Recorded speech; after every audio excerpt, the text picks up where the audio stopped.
Some officials say it could take as long as 5 years for students to catch up on COVID learning loss. President Biden has pledged $81 billion of the American Rescue Plan, in part to get them back on track. Now, how big of a challenge is this, and what does it look like? How will you do it? It's a challenge, but it's also an opportunity. It really is an opportunity for us to reimagine what schools can look like, to make sure that we have social emotional supports embedded in all of our schools, make sure we have access to mental health supports that our students need. Yes, we all experience this trauma together, and the recovery of this is going to take some time. But we have an opportunity to hit the reset buttons on the things that we know don't work in education. We need to really make sure that as we build back better, we put in those things that we know our students need to address disparities, to make sure students have access to learning in ways that are creative and fun. So I'm, excited about that opportunity, but I recognize that it's going to be a challenge and it's going to be something that's long-term. Secretary, the emotional toll this pandemic has had on our children is immeasurable. I'm sure you've seen it. I've seen it. We are hearing hugely high rates of depression and suicide. Kids are feeling lonely and socially isolated. I think there's a lot of work cut out for all of us. How are you and the Biden administration making sure that they are going to be able to get the help they need going forward?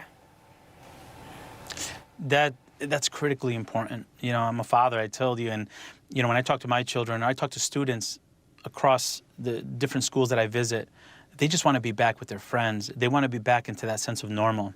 But they've also had a lot of poor experiences, a lot of bad experiences over this last year with dealing with loss of life in their family or friends, or experiencing job loss for people that they love. So, as I said earlier, making sure that when we return, that we have schools that have better social emotional supports embedded intentionally. It shouldn't be an afterthought. We need to think about how we're going to meet the needs of the children holistically, including those emotional needs that they're going to have after having lived through a pandemic. So when you say we're going to be back to normal, pretty much, what do you mean by that? Are we going to, masks, socially distanced, vaccinations required, what? So, the new normal, right? That's going to change over time. And I don't think we're ever, the bar should never be, let's go back to what it was in March of 2020. We need to aim higher. Our kids deserve better. So I think, the transmission rates will determine that, Joy. I really feel like, working in partnership with CDC and making sure that we're treating this as a health pandemic first will determine whether or not we have masks, the distancing. But I want us to really reimagine the role of our schools and how we're meeting the needs of our learners.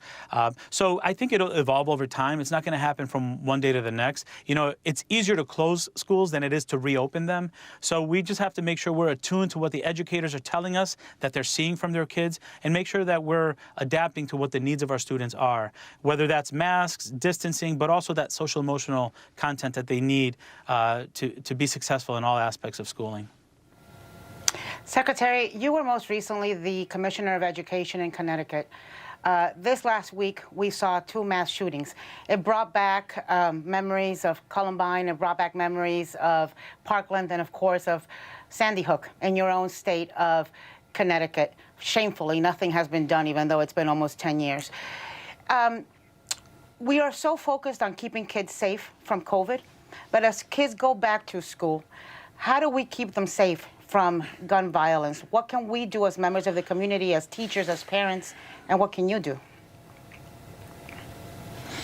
Anna, I was a principal on that day, and I remember having it unfold live. I also remember, as Commissioner of Education, meeting some of the parents who have taken tragedy and turned it into an opportunity to build culture and climate in schools throughout our state and throughout our country. We, as educators, have always put our children first.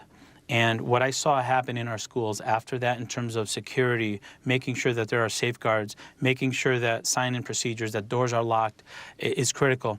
But it's really about making sure that we're open about what the threats are, we're communicating, we have clear protocols, but also advocating for the right social, emotional, and mental health supports that are needed in our communities to prevent these tragedies. So, having experienced that as an educator in the building and seeing what effects that has, it has to be our priority to make sure our students are safe, not only physically, but also emotionally. Yeah. Thoughts and prayers are not going to do it, sir. They're not going to do it. We would like to thank Dr. Miguel Cardona for spending some time with us. We really appreciate it.